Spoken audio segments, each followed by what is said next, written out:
കൊലപാതകം, വ്യഭിചാരം, കള്ളത്തരം. ഖുർആനിൽ ഇതിനൊക്കെ വലിയ ശിക്ഷകൾ പറഞ്ഞിട്ടുണ്ട്. എന്നാൽ ഒരൊറ്റ പാപത്തിന് മാത്രം അള്ളാഹു കേവലം മുന്നറിയിപ്പല്ല നൽകുന്നത്, മറിച്ച് നേരിട്ട് യുദ്ധം പ്രഖ്യാപിക്കുകയാണ് ചെയ്തത്. അതെന്താണെന്നറിയാമോ? അതാണ് പലിശ. വളരെ നിസ്സാരമായി കാണുന്ന ഒരു സാമ്പത്തിക ഇടപാട്.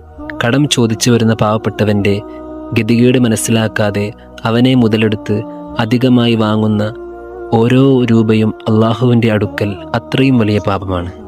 പലരും ചോദിക്കാറുണ്ട്, കച്ചവടവും പലിശയും ഒന്നല്ലേ എന്ന്. എന്നാൽ കച്ചവടത്തിൽ അധ്വാനവും റിസ്ക്കും ലാഭനഷ്ടങ്ങളും തുല്യമായി പങ്കുവെക്കുന്നുണ്ട്. അതാണ് നീതി.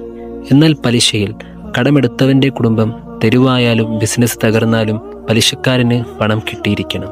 അത് മനുഷ്യത്വത്തെയും നീതിയെയും തകർക്കുന്ന ക്രൂരമായ വ്യവസ്ഥിതിയാണ്. പ്രവാചകൻ നബി സല്ലല്ലാഹു അലൈഹി വസല്ലമ തങ്ങൾ തൻ്റെ ചരിത്രപ്രസിദ്ധമായ വിടവാങ്ങൽ പ്രസംഗത്തിൽ പ്രവാചകൻ പലിശയെ തൻ്റെ കാൽ കീഴിലിട്ട് ചവിട്ടി അരച്ചുകൊണ്ടാണ് ഇസ്ലാമിക ലോകത്തിന് സന്ദേശം നൽകിയത്. അന്ന് അള്ളാഹുവിനെ ഭയന്ന് ലക്ഷക്കണക്കിന് പലിശ തുകകളാണ് സ്വഹാബികൾ ഒരൊറ്റ നിമിഷം കൊണ്ട് വേണ്ടെന്ന് വച്ചത്. ഖുർആൻ വ്യക്തമായി മുന്നറിയിപ്പ് നൽകുന്നു. പലിശ ഒഴിവാക്കിയില്ലെങ്കിൽ അള്ളാഹുവിൻ്റെയും റസൂലിൻ്റെയും ഭാഗത്തു നിന്നുള്ള യുദ്ധം പ്രതീക്ഷിച്ചു കൊള്ളുക. അന്ത്യനാളിൽ പലിശ തിന്നുന്നവൻ ഭ്രാന്ത് പിടിച്ചവനെ പോലെയാവും ഖബറിൽ നിന്ന് എഴുന്നേൽക്കുക. പലിശയിൽ ബർക്കത്തില്ല, അത് നാശമേ തരൂ. അള്ളാഹു നമ്മെയും നമ്മുടെ കുടുംബത്തെയും ഹലാലായ സമ്പാദ്യം കൊണ്ട് അനുഗ്രഹിക്കട്ടെ. ആമീൻ.